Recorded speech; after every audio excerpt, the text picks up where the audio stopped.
यस्य नेतारं भेतारं सर्वभूतां ज्ञातारं विश्वतन्मानां वन्दे तद्गुणे लब्धे वन्दे तद्गुणे लब्धे वन्दे तद्गुणे लब्धे। जीवनवंश परमेश्वर भगवान की, देवादिनाथ भगवान की, अंतिम शासनपति महावीर स्वामी भगवान की, परम पूज्य गुरुदेव श्री आदि सागर महावीर गिरि विमल सागर सन्मति सागर जी महाराज की, परम पूज्य गुरुदेव श्री सुंदर सागर जी महाराज की, द्वादशाम चिन्वाणी माता की।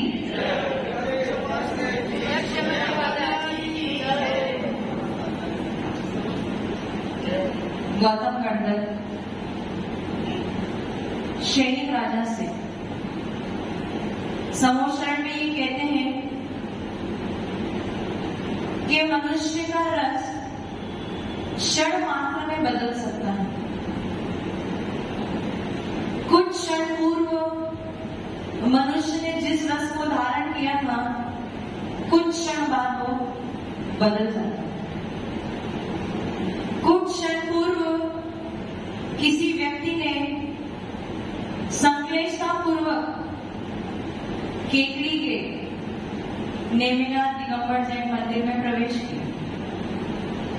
संश्लेषतापूर्वक प्रवेश तो किया, परंतु प्रवेश करते ही जैसे शांतिनाथ भगवान की मूर्ति को निहारा, उसकी सारी संश्लेषता दमन को प्राप्त हो गई, शमन को प्राप्त हो गई, और मन में ये विचार करने लगा कि हे प्रभु, हे जिनेन्द्र भगवान, तेरी ये विग्रह मुद्रा इतनी निर्मल है, इतनी पवित्र है, और मैं अपवित्र पापी दुष्टात्मा यदि देखने जाओ तो इस पूरे संसार में मुझसे बुरा और कोई भी नहीं। इसीलिए आज आपके दर्शन हेतु मैं आया हूं, ताकि आपको देख के मैं भी पवित्र और जो पाप मैंने किए हैं वो मेरे नष्ट हो जाए। इसीलिए मैं आपके घर पे। इसलिए मनुष्य के भाव किस समय कब परिवर्तित हो जाए कोई भरोसा नहीं। इसलिए आचार्य भगवान कहते हैं कि दिन में रोज एक बार तो मंदिर, रोज एक बार तो भगवान के दर्शन कर लिया। क्या पता किस समय कौन सा पुण्य कर्म का उदय आ जाए कि मंदिर के सीढ़ियों पे पैर रखते ही आपके भाव निर्मल हो जाए। इसलिए निमित्तों का इंतजार करते रहो, निमित्तों के पास स्वयं चल के जाया करो। आप कौन से निमित्तों के पास जाते हो? आप संसार रूपी निमित्तों के पास जाते हो, वहां पे आपको संसार ही मिलता है, वहां पे आपको राग द्वेष ही मिलता है। लेकिन उस संसार को छोड़ के यदि भगवान के दर पे चले जाओगे, देव शास्त्र गुरु के दर पे चले जाओगे, तो वहां वैसे निमित्त मिलेंगे जो आपको संसार सागर से पार कराएंगे। परमपिता परमेश्वर भगवान, भगवान किसे कहते हैं? हर चीज की परिभाषा होती है।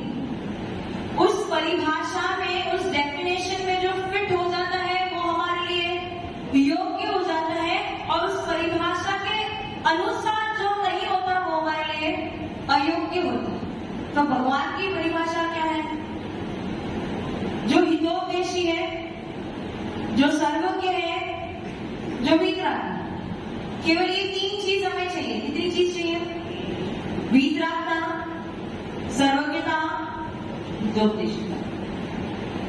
हित का उपदेश देने वाला, हित का उपदेश देने वाला वही जीव हो सकता है जो सर्वज्ञ होता है। जिसके पास पूर्ण ज्ञान है वही आपको हित का उपदेश, जिसको पूर्ण ज्ञान नहीं है, जिसको आधा अधूरा ज्ञान है कि वो आपको हित का उपदेश दे सकता है। वो स्वयं ही संसार में डूबा पड़ा है, स्वयं ही दुखों में डूबा पड़ा है, हम चौके में चले गए थे, चौकों वाले से पूछ लिया भैया कौन से मंदिर जाते हैं, हम तो वो वाले मंदिर जाते हैं, हम तो वो वाले मंदिर जाते हैं। मैंने पूछ लिया क्यों जाते हैं, तो ये हमारा घर का सारा काम उनसे ही होता है, अगर वही आपका सारा काम करते तो क्या वो स्वयं अपने आप को दुख से निकाल नहीं सकते? जो स्वयं ही दुख में पड़ा है, जो स्वयं ही पत्नी के साथ में है, जो स्वयं ही बच्चों के साथ में है, जो स्वयं ही राग द्वेष सहित है, क्या वो आपको दुख में से निकाल सकते हैं? क्या बात निकाल सकते हैं? कौन से डॉक्टर के पास जाओगे? शांतिलाल जी, हम तो आपका ही नाम जानते हैं, शांतिलाल भगवान की शांतिलाल। हाँ, शांतिलाल जी, कौन से डॉक्टर के पास जाओगे? जिसने पढ़ाई की। वीतरा के भगवान तो साइड में रखो, उनको छोड़ दो। अगर आपके शरीर में रोग हो तो कौन से डॉक्टर के पास जाओगे? जिसके पास डिग्री ना हो, जिसने पढ़ाई ना की हो, जो स्वयं रोगी हो। जब तक डिग्री ना हो, एमबीबीएस की डिग्री तो होनी चाहिए। पहले देखते हो सर्टिफिकेट है कि नहीं। क्लिनिक में जाओगे और अगर इसका सर्टिफिकेट नहीं लगा हो तो एक बार मन में शंका हो, तो डिग्री तो चाहिए ना, सर्टिफिकेट तो चाहिए। बिना सर्टिफिकेट के आप कैसे किसी के दर पे जा सकते हो और उधर जाके ये मनोकामना कर सकते हो कि भैया मेरा दुख दूर कर दो, मेरी मनोकामना पूर्ण कर दो। अरे वो अपनी मनोकामना पूर्ण नहीं कर पा रहा, तुम्हारी क्या मनोकामना पूर्ण करेगा? एक आध बार ऐसा हो सकता है, एक आध बार ऐसा हो सकता है कि आपके पुण्य कर्म की वजह से वहां जाके आपका कोई काम पूरा, लेकिन इतना याद रखना, उसने केवल आपका इस भाव का काम किया। कौन से भाव का? इस भाव का, वो भी कुछ क्षण के लिए, कुछ क्षण के लिए काम किया है। भवों के दुख को दूर करने के लिए काम नहीं किया, भवों के दुख को नष्ट करने के लिए काम नहीं। बात समझ में आ रही ना मैं क्या कह रही हूं? मेरे लक्ष्य को समझो, मैं आपको क्या कहना चाह रही हूं, क्या समझाना चाह रही हूं। सर्टिफिकेट देखो, डिग्री देखो, मैं क्या डिग्री है क्या? जब एमबीबीएस डॉक्टर की आप डिग्री देखते हो तो भगवान तो परमपिता परमेश्वर, तीन लोग के नाथ, तो भगवान के सामने जाने के लिए, भगवान के दर पर मस्तक झुकाने के लिए कभी डिग्री चेक नहीं करी आपने? कभी डिग्री चेक नहीं करी? हितोपदेशी वही हो सकता है जो सर्वज्ञ होता है, जिसको पूर्ण ज्ञान है, जिसने अपने आप को दुख में से निकाल दिया है, वही हितोपदेशी। लोग कहते हैं भगवान पुनः पुनः अवतार लेते हैं, जन्म करते हैं, मरण करते हैं, जन्म लेते हैं, मरण करते हैं। भगवान का अवतार होता रहता है, होता रहता है, होता रहता है। भगवान कहीं और चले गए, फिर वापस आ गए, फिर वापस कहीं और चले गए, फिर वापस। ऐसा हो सकता है?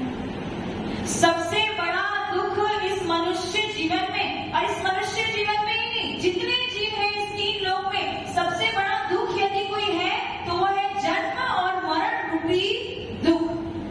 जिसने जन्म और मरण रूपी दुख को जीत लिया है, वही आपको दुख से बाहर। अब मुझे बता दो, क्या जिस दर पे जाते हो, क्या उनका जन्म मरण नष्ट हो गया? विचार करना। मानतुक आचार्य भक्तामर स्तोत्र में क्या कहते हैं? भक्तामर स्तोत्र में बहुत ही सुंदर काव्य में वो ये कहते हैं कि हे भगवान, आपको निहारने के लिए, यहाँ पे तो लोगों को मंदिर के दर्शन एक बार करने में भी आफत आती है, फुर्सत नहीं है। सत्य भैया, काम चलता चला जा रहा है, समय ही नहीं है। पैसे कमाने में इतने नहीं है, समय ही नहीं है। सोने में इतने नहीं है, समय ही नहीं है। पढ़ाई करने में इतने नहीं है, समय ही नहीं है। तो आचार्य भगवान मानतुक आचार्य भक्तामर स्तोत्र में आदिनाथ भगवान की भक्ति करते समय इतना सुंदर वचन लिखते हैं। वो ये कहते हैं कि हे भगवान, जब मैं आपको निहारता हूं, जब मैं आपको निहारता हूं तो मेरी आंखें तृप्त नहीं केकड़ी के नेमिना भगवान मूर्ति देख लो, इतनी सुंदर, ऐसा लगे कि वहीं बैठ। सौंदर्येंद्र ने जब प्रथम बार तीर्थंकर बालक के दर्शन किए थे तो एक आंखों से दर्शन है, 1000 नेत्रों से उन्होंने तीर्थंकर बालक के दर्शन की तृप्ति नहीं हुई, प्यास बुझी नहीं थी। कौन सी प्यास? अनंत काल से प्यास बैठी है कि कोई एक ऐसा जीव मिल जाए जो मुझे इस दुख संसार से पार, और आज उस जीव का दर्शन हो। आचार्य मानतुंग आचार्य क्या कहते हैं? वो कहते हैं, सुमित भैया आरओ का पानी पी लिया, उसके बाद मटकी का पानी अच्छा नहीं, सीख लो भैया, मटकी का पानी, अगर मटकी का पानी पिया तो पेट में गड़बड़, दस्त लगता है, सहन ही नहीं करेगा शरीर। एक बार आरओ का पानी फिल्टर्ड प्योर शुद्ध पानी पी लिया तो मटकी का पानी, नल का पानी अच्छा नहीं लगता। उसी प्रकार से जिसने एक बार जिनेंद्र भगवान की मीठी वाणी के दर्शन कर लिए, क्या उसे किसी और दर पे जाके खट्टा पानी पीने की जरूरत है क्या? फिर भी आप चले जाते हो, मुझे समझ नहीं आया। पता नहीं आपने कितने कितने भाव निकाल दिए इस जैन धर्म को प्राप्त करने के लिए। शांतिलाल जी कितने भाव निकाल लिए? अनंत। और कितने निकालोगे? और अनंत निकालोगे? हो सकता है ये आपका सेकेंड लास्ट, थर्ड लास्ट हो, लास्ट तो हो ही नहीं सकता। संदीप भैया ज्ञान गड़बड़ हो रहा है, पंचम काल में मोक्ष तो होता नहीं है, इसलिए लास्ट तो हो ही नहीं सकता। अनंत काल बिता दिए इस इंतजार में कि कब ये जैन धर्म की प्राप्ति हो जाए, और अनंत जीव इस श्रेणी में खड़े थे, इंतजार कर रहे थे कि हाँ मेरा नंबर भी आएगा। सोनाक्षी के भैया जी आप भी लाइन में खड़े थे, इंतजार कर रहे थे कि हाँ बस अब मेरा नंबर। इंतजार करते करते पता नहीं कितने लोग आगे बढ़ गए, लेकिन हमारा नंबर अब जाके इस पंचम काल में, जहां पे परमपिता परमेश्वर अभी तो नहीं, आपके पास है क्या? तीर्थंकर भगवान अभी नहीं, परमपिता परमेश्वर नहीं है, कोई बात नहीं, हमारा दुर्भाग्य है, लेकिन फिर भी सौभाग्य है कि हमें अभी भी गुरु के दर्शन और परमपिता परमेश्वर की दया तो देखो, वो हमारे लिए क्या छोड़ के गए? एक ऐसी मां छोड़ के गए। अच्छा, मां कैसी होती है? मां कैसी होती है? उत्सव भैया जी, मां कैसी होती है? ऐसा कहते हैं कि परिवार में कोई भी हो, किसी का भी अभाव हो, पर मां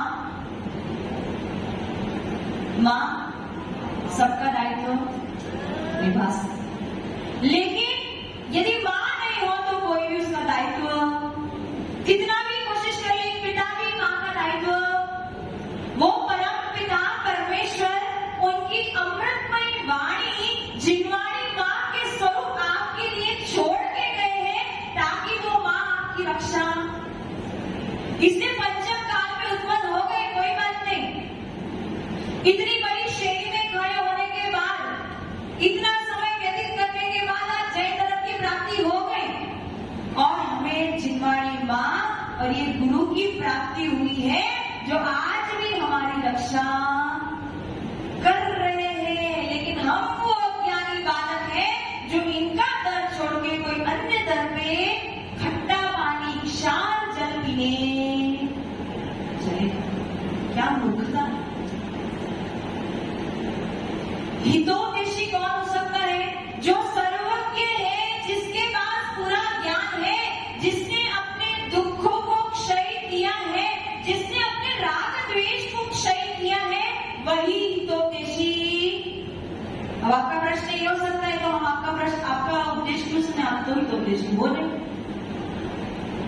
क्या मैं सर्वज्ञ हूं? सर्वज्ञ हूं? आपको समझ में नहीं आ रही? हाँ या ना तो बोलो। क्या मैं सर्वज्ञ हूं? अच्छे से बोलो। नहीं, सर्वज्ञ नहीं होना तो फिर मैं हितोपदेशी हो सकती हूँ क्या? नहीं हो तो फिर हमारे उपदेश देने का क्या अर्थ है? फिर परम पिता परमेश्वर पुनः ये कहते हैं कि जिनवाणी माँ आपके पास छोड़ी, जो गुरु जिनवाणी माँ के अनुसार उपदेश देंगे, कि वो जिनवाणी माँ है क्या? जिनेंद्र भगवान की वाणी, जो जिनेंद्र भगवान कह के गए हैं, उस वाणी के अनुसार जो उपदेश देंगे वो आपके लिए हितोपदेशी ही। तो हितोपदेशी कौन हो सकता है? जो सर्वज्ञ है और जो वीतरागी है।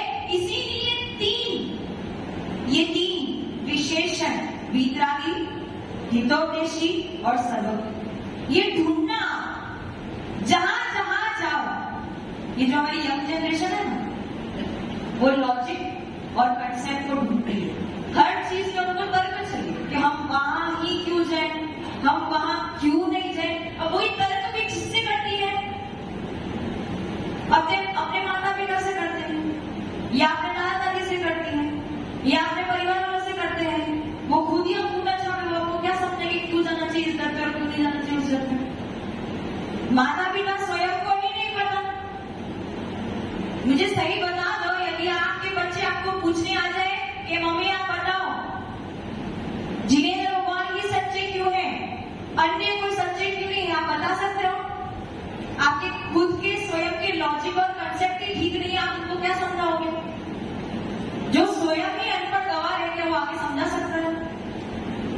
इसीलिए बच्चों को गुरुओं के पास भेजना जरूरी है कि गुरु ये अच्छी तरीके से जानते हैं कि बच्चों के मन में क्या प्रश्न उठने वाले हैं और प्रश्नों का हल हम किस प्रकार से करें। यदि ये माता पिता उनको उत्तर देने लगे ना, यदि ये माता पिता उनको उत्तर देने लगे तो और उनका श्रद्धा गिरा। आचार्य भगवान आत्मा शास्त्र में बहुत ही अच्छी बात बताते हैं कि जो सुई होती है ना, सुई कैसी होती है? पतली नुकीली सी, और यदि वो आपके हाथ से गिर जाए तो, ये लेडीजों को बहुत ज्यादा एक्सपीरियंस होगा, यदि सुई एक बार आपके हाथ से गिर जाए तो मिलना मुश्किल है। तो सुई के, ये सुई खो ना जाए इसके लिए आप क्या करती हो? धागा लगा के, अब वो कहीं भी गिर जाए फिर भी मिल तो जाए। उसी प्रकार से ये मनुष्य जो है ना, वो संसार में खो गया है। क्या हो गया है? खो गया है। और उसके खो ना जाने के लिए ये जिनवाणी रूपी माँ ने एक धागा लगा के रखा है। यदि वो धागा खो गया काफी हो जाए।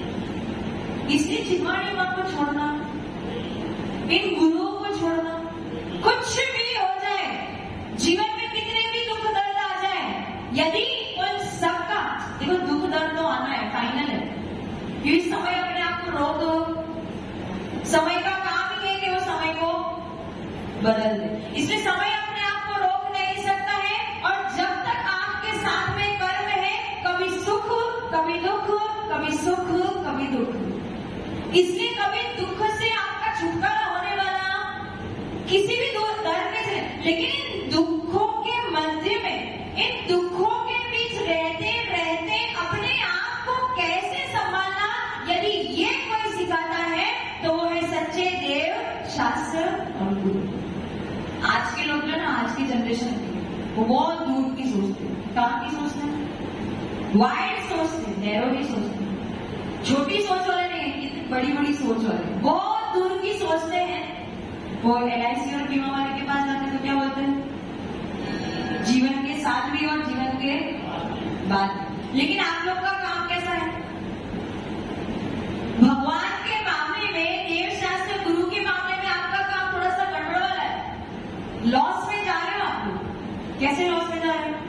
क्योंकि आप केवल इस जीवन में जो आपको दुख आ रहे हैं, उसके लिए आप किसी अन्य दर पे चले जाते हो और वो दर पे आपका इलाज हो भी जाता है। जैसे एलोपैथिक दवाइयां कैसी होती एक दवाई ली डोलो, एक ली के सर दर्द तुरंत था। लेकिन ये विचार नहीं करते हैं कि वो एलोपैथिक दवाई अभी तुरंत उपचार तो करके देगी, लेकिन पता नहीं और कितनी बीमारियां इस शरीर में छोड़ के चली। उसी प्रकार से आपको दूर का सोचना है। अभी आप केवल आगे का मतलब अभी वर्तमान का, प्रेजेंट का सोच रहे हो, और प्रेजेंट का सोच रहे हो इसलिए जहां कहीं पे भी आपका उपचार हुआ वहां पे वो रणछोड़दास सांसद था 3 इडियट में। उस रणछोड़दास सांसद ने एक बात बोली थी कि ज्ञान सब जगह बढ़ रहा है। कहां बढ़ रहा है? सब जगह ज्ञान बढ़ रहा है, और जहां जहां से ज्ञान मिले लपेट लो। जहां जहां से ज्ञान मिले लपेट लो। परंतु यदि ज्ञान आप किसी अज्ञानी के पास लेने जाओ तो अज्ञानी की दुकान पे तो अज्ञानी मिलेगा, और ज्ञान की दुकान पे ज्ञानी मिलेगा। इसलिए उसकी वो कंसेप्ट और थियरी गलत। ज्ञान वहीं से लपेटो जहां पे ज्ञान उपलब्ध हो। ज्ञान वहीं से लपेटो जहां से ज्ञान उपलब्ध हो। क्योंकि यदि आप लोमड़ी से ज्ञान लेने जाओगे तो आपको क्या सिखाएगी? यदि लोमड़ी से ज्ञान लेने जाओगे तो आपको सिखाएगी कि मुर्गा चुराना भी अच्छी बात है। इसीलिए ज्ञान किससे लेना? जो स्वयं ज्ञानी हो उनसे ज्ञान लेना, इधर उधर भटकना।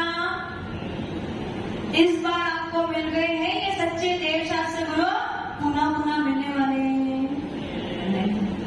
इसीलिए अपने जीवन का मूल्य को समझो और ये मन में धारणा बना लो कि इस बार बहुत ही पुण्य कर्म के उदय से पता नहीं कितने कितने जन्मों का पुण्य एकत्रित किया होगा कि सच्चे देव शास्त्र गुरु के दर्शन हमें मिले हैं। वो परम पिता परमेश्वर सर्वज्ञ वितरागी और हितोपदेशी। मैं ये नहीं कहती तुम आदिनाथ भगवान की पूजा करो, मैं ये भी नहीं कहती तुम महावीर स्वामी भगवान की पूजा करो, तुम बुद्ध की पूजा करो, वीर की पूजा करो, हरिहर की पूजा करो, विष्णु की पूजा करो, ब्रह्मा की पूजा करो। बस शर्त एक ही है, और वो शर्त है सर्वज्ञ वितरागी और हितोपदेशी। यदि ये 3 विशेषण आपको जहां जहां मिल जाए वहां अपना मस्तक झुका ले। और जो जीव इस मोक्ष मार्ग पर आगे बढ़ जाए उनके सामने अपना मस्तक, बाकी अन्य दर पे अपना मस्तक झुकाने की जरूरत, दर दर पे भटकने की जरूरत ही नहीं है। जब आपका सीधा कनेक्शन पीएम से हो रहा है तो आसपास के चपरासियों से मिलने की जरूरत नहीं। जब आपका कनेक्शन इस 3 लोग के नाथ, 3 लोग के स्वामी परम पिता परमेश्वर से हो रहा है, जब इन देव शास्त्र गुरु से आपका सीधा कनेक्शन हो रहा है तो अपना कनेक्शन किसी और जोड़ने क्यों जाते हो? मूल्य समझो। कुछ ही लोग हैं ऐसे, कुछ ही लोग हैं जिनको देव शास्त्र गुरु तीनों का सानिध्य। आज इस भारत में जैन धर्म को मानने वाले बहुत लोग हैं, बहुत तो नहीं है, गिनती के ही है, लेकिन बहुत से गांव में जैन धर्म के मंदिर, दिगंबर जैन मंदिर के मंदिर है कि नहीं? लेकिन गुरु कितने हैं हमारे पास? लिमिटेड एडिशन, और लिमिटेड एडिशन के लिए लोग ज्यादा भागते, उनको प्राप्त करने के लिए लोग। इसलिए हमारा बहुत बड़ा सौभाग्य है कि देव शास्त्र गुरु तीनों का समागम हमें एक साथ प्राप्त हुआ है। क्योंकि भगवान बोलने वाले, बोलेगा कौन? और गुरु ही बोलेगा। और जब आप गुरु का साथ पकड़ लोगे, जब आप गुरु का हाथ पकड़ लोगे, हमारे आचार्य लोगों ने एक स्टोरी सुनाते हैं। जब बच्चा मेला में घूम जाता है, घूमना जाए उसके लिए माँ क्या करती है? हाथ पकड़। यदि बच्चा हाथ ना पकड़े, बात समझना, बच्चे ने माँ की उंगली पकड़ी है तो होने का डर अभी भी है, लेकिन यदि माँ ने बच्चे का हाथ पकड़ लिया तो होने वाला, परंतु उसके लिए क्या करना पड़ेगा, बच्चे को माँ के प्रति समर्पित विश्वास रखना पड़ेगा कि हाँ बस अब ये मेरी माँ मुझे छोड़ने वाली। उसी प्रकार से आपको एक देव शास्त्र गुरु पे ये विश्वास रखना पड़ेगा, अपने आप को समर्पित करना पड़ेगा, भले ही जीवन में कितने भी दुख आ जाए, यदि इन दुखों को आप इस दर में आके बोलोगे तो निश्चित तौर पे उन दुख में ये नहीं कि तो दुख नष्ट हो जाएंगे, मैं यही नहीं देती दुख नष्ट, आपके कर्मों आपके साथ में है, जब तक पाप कर्म का उदय है तब तक कोई भगवान भी आपके दुख को नष्ट, बस ये देव शास्त्र गुरु आपको अपने दुखों से लड़ने का सामर्थ्य देते हैं, तरीका देते हैं, आपके परिणामों को बदलते हैं, और जब परिणाम बदल जाते हैं तो आपके कर्म भी अपने आप बदल जाते हैं। इसलिए अपने आप को इन देव शास्त्र गुरु के चरणों में इस प्रकार से समर्पित कर देना कि देव शास्त्र गुरु स्वयं आपका हाथ पकड़ ले, ताकि आप कभी भी संसार सागर में ना डूबे। बस ट्रस्ट तो आपको करना है। समझ में आ रहा है? ये जो युवा जनरेशन है ना, ये युवा जनरेशन किस तकलीफ में है? वो ये सोचते हैं कि साधु संत अपने आप में ही लड़ाई कर रहे हैं। मंदिर में आके शांतिलाल जी कोई अभिषेक कर रहा है, कोई ऐसे अभिषेक कर रहा है, कोई वैसे अभिषेक कर रहा है, कोई साधु ऐसे कहते हैं, कोई साधु ऐसे कहते हैं। पर ये लड़ाई नहीं है, ये उस जीव का स्वयं का विकल्प है। हमारी जो जिनवाणी है वो अनेकांत है, स्यादवाद है, कथन शैली अलग अलग हो सकती है। यदि किसी आचार्य भगवान ने कह दिया पंचामृत अभिषेक करो तो करो ना, सही सही कह रहे हैं, जिनवाणी में लिखा है पंचामृत अभिषेक करना चाहिए, और कोई आचार्य भगवान कहते हैं कि नहीं मत करो, तो सही है ना, उनकी अपेक्षा सही है, वो किस अपेक्षा से कह रहे हैं, सोचने की समझने की ताकत रखो। वो ये नहीं कह रहे हैं कि पंचामृत अभिषेक निषेध है, वो ये कह रहे हैं कि जिसमें विवेक नहीं है, जिसमें बुद्धि नहीं है, जो पुरुषार्थ नहीं करना चाहता है, वो केवल जल से अभिषेक कर ले, परंतु जिसमें विवेक है, जिसमें ज्ञान है, जो पुरुषार्थशाली है, जो विवेकवान है, उसे तो पंचामृत अभिषेक ही करना चाहिए। जितनी मेहनत ज्यादा करोगे ना उतना ही फल। इसलिए झगड़ा कहीं पे भी नहीं है, झगड़ा आपके दिमाग में है। कंफ्यूजन यहाँ पे नहीं है, कंफ्यूजन कहाँ है? यहाँ पे, इधर। जिनवाणी माँ, ये सब उनकी लाल है। कोई भी आचार्य हो, कोई भी संत हो, सब किसके लाल है? जिनवाणी माता के लाल है। और क्या कोई माँ अपने लाल के बीच में झगड़ा दे सकती है? देख सकती है। और वो भी किस बात पे? जिनवाणी माँ के नाम पे लाल झगड़ सकते हैं क्या? नहीं झगड़ सकते। तुम्हारी सोच में गलती है, तुम्हारी समझ में गलती है, अपना विवेक लगाओ, अपनी बुद्धि लगाओ। इस जिनवाणी माँ को पढ़ो तो आप पढ़ोगे तो आपके प्रश्नों का उत्तर मिलेगा, और यदि नहीं भी मिले तो साधु संतों के चरणों में चले जाना, वो आपको सब स्यादवान वाणी से अपेक्षा लगा लगा के आपको बात, जैसे मैंने आपको बोल दिया ये मानस तो पागल है, ये संदीप भैया निकम में ऐसा बोल दिया, किसी को बुरा, अरे तुम अपेक्षा पकड़ो ना। हमारे आचार्य भगवान कहते हैं हाँ हम पागल हैं। क्यों पागल हैं? अरे पाप को गलाने के लिए बैठे इसलिए पागल है। नेविचंद सिद्धांत चक्रवर्ती देव द्रव्य संग्रह में कहते हैं सिद्ध भगवान निकम्मे है। संदीप भैया निकम्मा होना है, निकम्मे है। क्यों निकम्मे है? सारे कर्मों से वही लोग इसलिए निकम्मे दिमाग में है, इसीलिए हम बाह्य में झगड़ा समझते हैं। इसलिए ये तो बहुत थोड़ा सा आपको बताया, परंतु इस जिनवाणी माँ को समझने की कोशिश करो, देव शास्त्र गुरु को समझने की कोशिश करो, और डिग्री भगवान कौन है इसको समझने की कोशिश करो, तब जाके आपका ये मार्ग प्रशस्त होगा, आपकी आत्मा का कल्याण होगा और आप अपने दुखों से पार हो पाओगे। जब ब्रह्म चर्च गुरुदेव श्री सुंदर सागर जी महाराज की